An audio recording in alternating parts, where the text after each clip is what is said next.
One step past. Way past strange. The Ghost of Abraham Lincoln.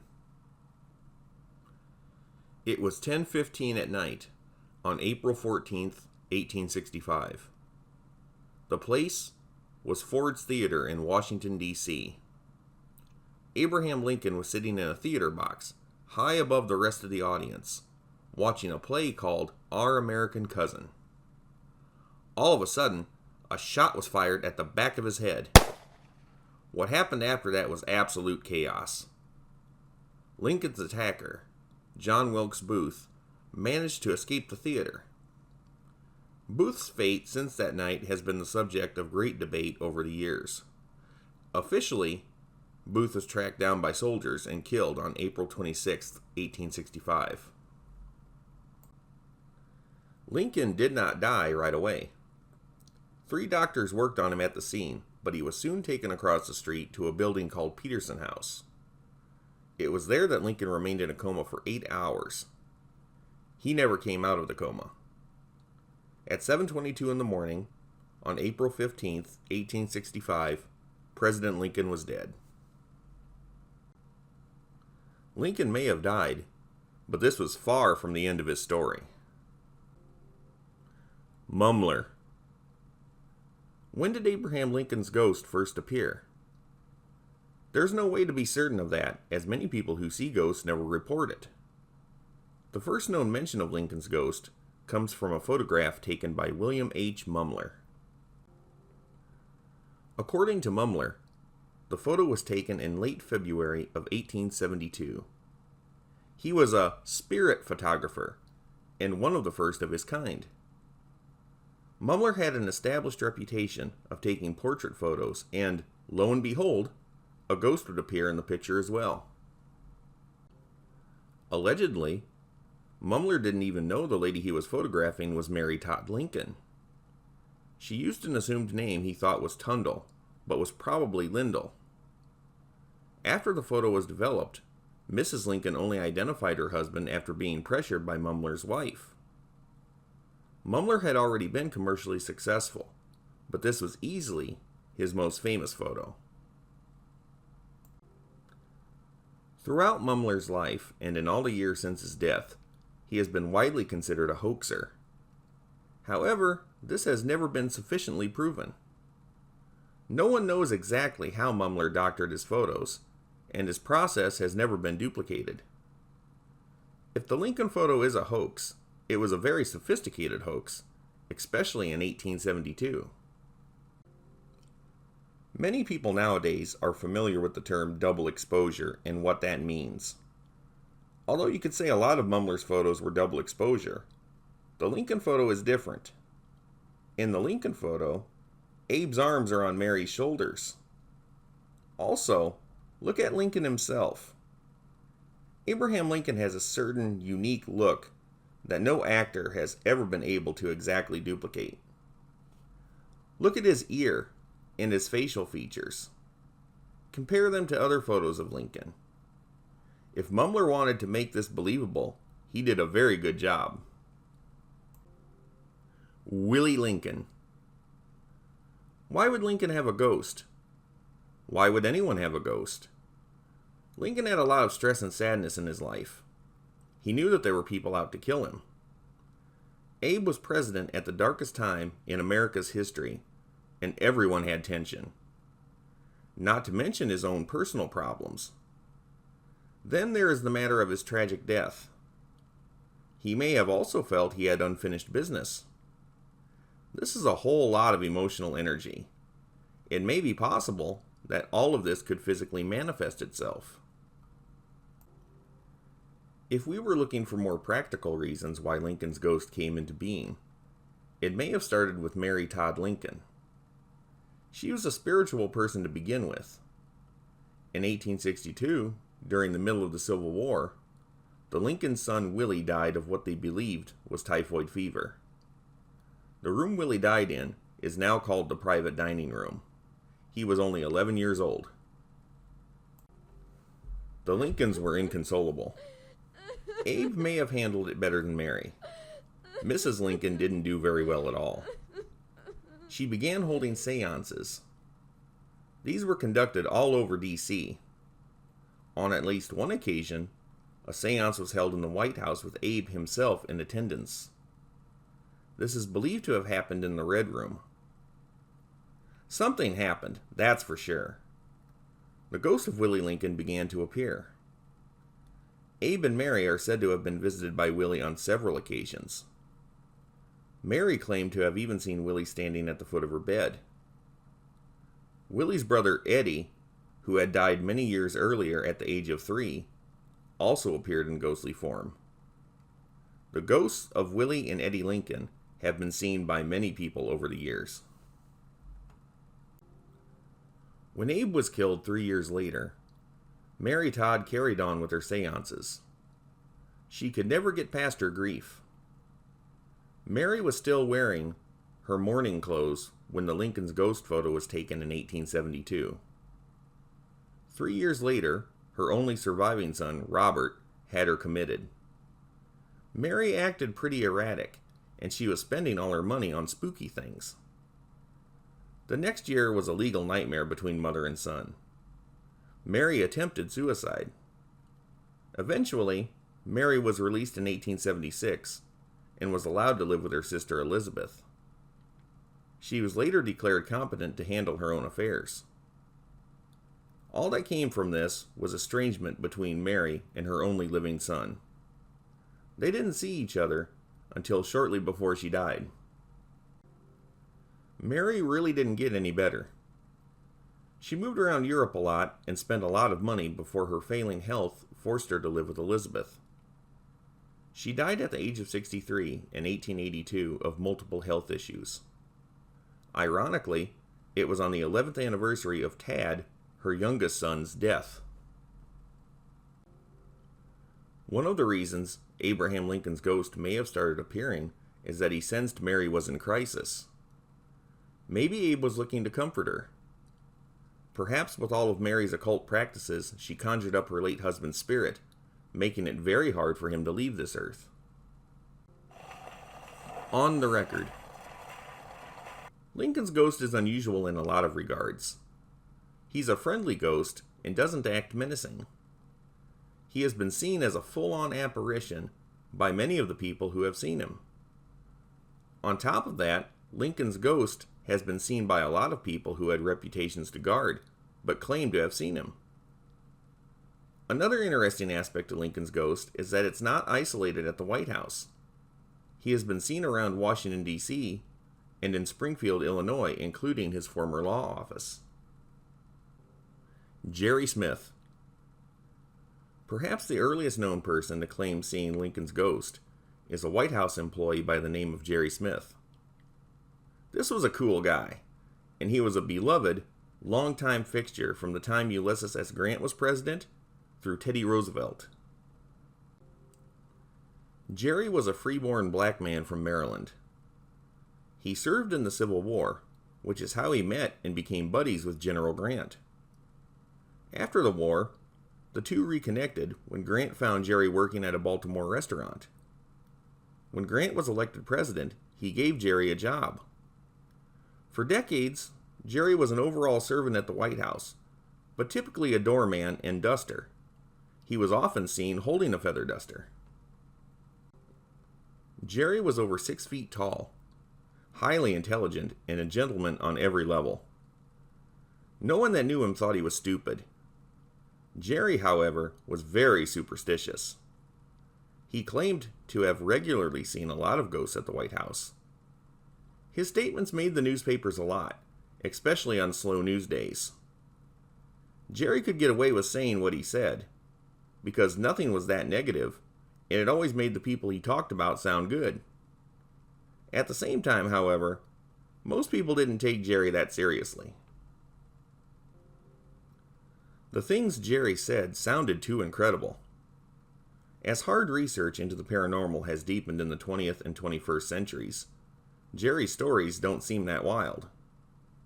What's also important to know is that since Jerry's time, many other ghosts besides Lincoln have, in fact, been seen in and around the White House. Jerry claimed that the ghost of Abraham Lincoln tried to speak to him, but only produced a buzzing sound. In retrospect, this is an important detail. In the many accounts of Lincoln's ghost being seen, it would seem that no one has heard him talk. President Theodore Roosevelt. While he was president, Teddy Roosevelt claimed to see Lincoln's ghost. A lot. Teddy said, "I think of Lincoln, shambling, homely, with his sad, strong, deeply furrowed face, all the time. I see him in the different rooms and halls." Teddy had always considered Lincoln a personal hero. A little-known fact is that when Teddy was 6 years old, he actually saw Lincoln's funeral procession. First Lady Grace Coolidge. Grace Coolidge, the wife of President Calvin Coolidge, was the First Lady from 1923 to 1929. Later in 1929, she did 2 autobiographical articles for American Magazine. In this, Grace mentioned seeing the ghost of Abraham Lincoln. He was looking out a window in the Yellow Oval Room, which had previously been his personal library, and was staring out at the Potomac River. Grace was a popular First Lady, during and after her time in the White House. She was a fun person, but was also modest and dignified. Grace was never out of the public eye, so admitting she saw Lincoln's ghost could have brought her ridicule. Fortunately, the public didn't think she was a nut, and in fact, people were starting to take the idea of Lincoln's ghost more serious. Prime Minister Winston Churchill. Winston Churchill, perhaps the best known and best liked leader the United Kingdom ever produced, came to stay at the White House. The date was probably December 22, 1941. Churchill was staying in the Lincoln bedroom. He decided to take a long, hot bath while drinking a scotch and smoking a cigar. After the bath, he came out with nothing but his cigar. Churchill liked to walk around naked in his own quarters. The chubby, naked Englishman walked into the adjoining bedroom, and all of a sudden, he saw Abraham Lincoln standing by the fireplace, leaning against the mantel. He looked at Lincoln. Lincoln looked at him. Churchill was famous for his quick wit. He simply took the cigar out of his mouth, tapped off the ash, and said, "Good evening, Mr. President. You seem to have me at a disadvantage." Lincoln smiled, almost laughing, then disappeared. Churchill himself thought it was funny. This wasn't anything that scarred Churchill for life, but when he came back to the White House on later visits, he requested another room. Queen Wilhelmina of the Netherlands. It was the summer of 1942 when Queen Wilhelmina came to the White House. Around midnight, she heard footsteps outside her bedroom. Then she heard a knock at the door. The Dutch Queen went to open the door, and when she did, there stood Abraham Lincoln, in his familiar stovepipe hat and frock coat. She immediately fainted. The next day, when she told the Roosevelts about this, they didn't seem too surprised at all. First Lady Eleanor Roosevelt and Mary Ebbin. Eleanor Roosevelt never admitted to seeing Lincoln's ghost. She did, however, say that she felt Lincoln's presence on many occasions in the White House. The presidential dog, Fala, would sometimes bark for no reason at all at what she felt was Lincoln's ghost. Eleanor's secretary, Mary Ebbin, did see Lincoln's ghost. He was in the northwest bedroom, sitting on the bed, and pulling on his boots in a hurry like he had urgent business. President Dwight D. Eisenhower. Eisenhower once told his press secretary, James Hagerty, about his encounter with Lincoln's ghost. The president was walking down a hallway when he saw a figure walking straight towards him. Soon, he realized it was Abraham Lincoln. Susan Ford.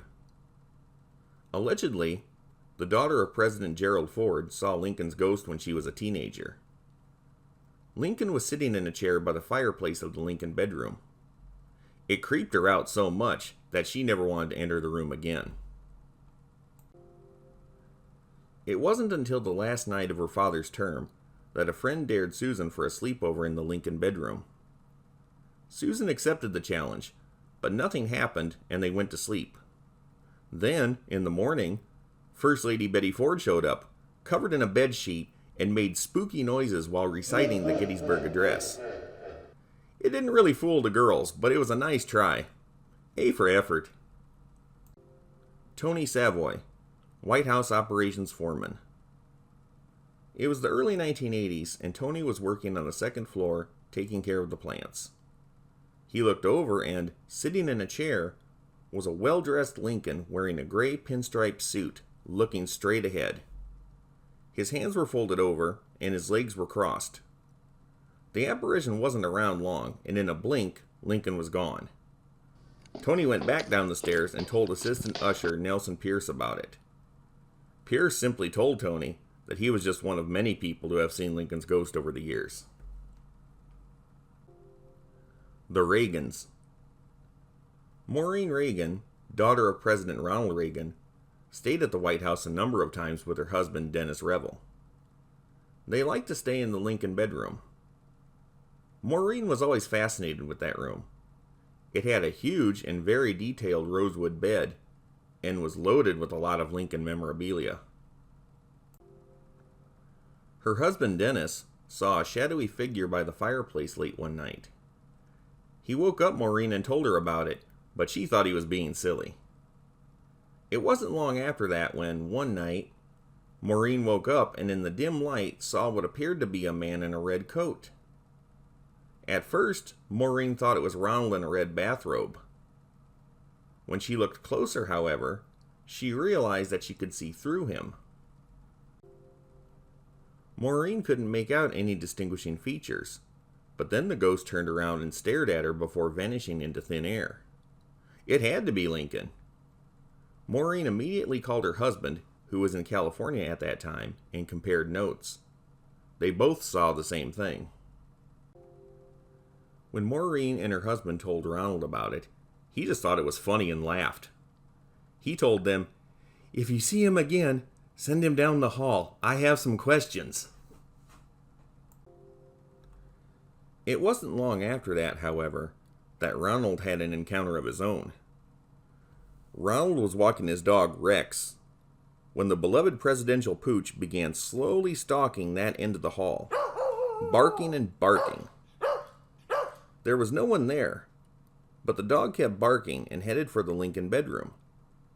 The room was empty that night.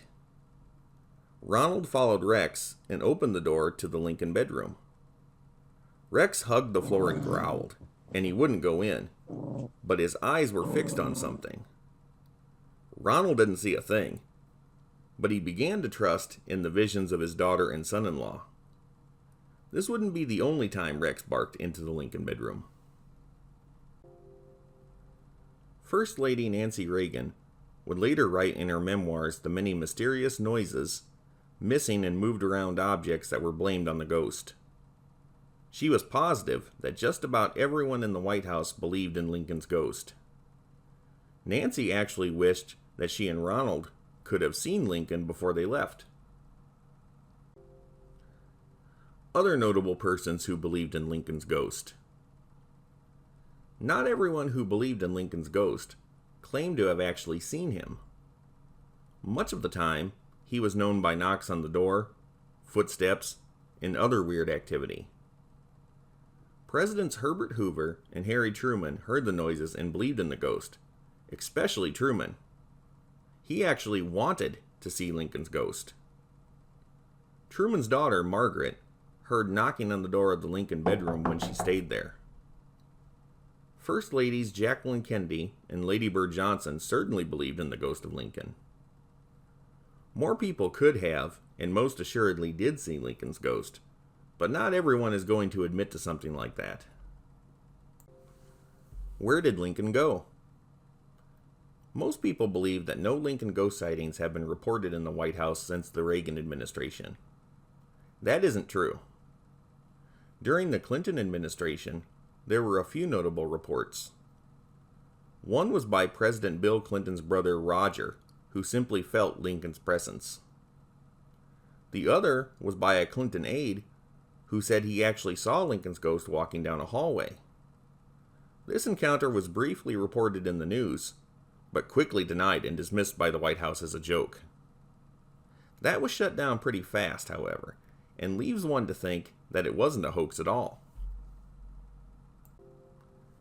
During the time of George W. Bush's presidency, twin daughters Jenna and Barbara Bush had a spooky encounter.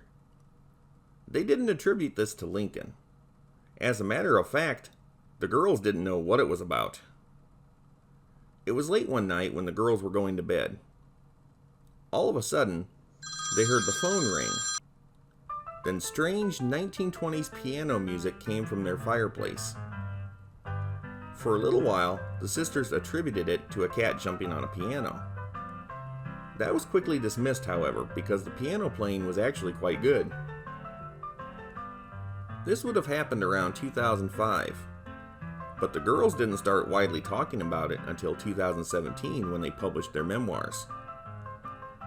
It wasn't a big part of the book, but it was the part that became popular. Jenna became the spokesperson for this event and has talked about it a number of times.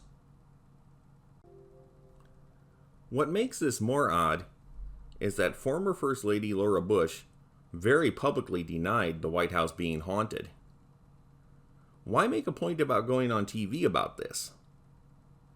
Jenna, however, didn't back down on her story. This ghostly activity was probably not Lincoln.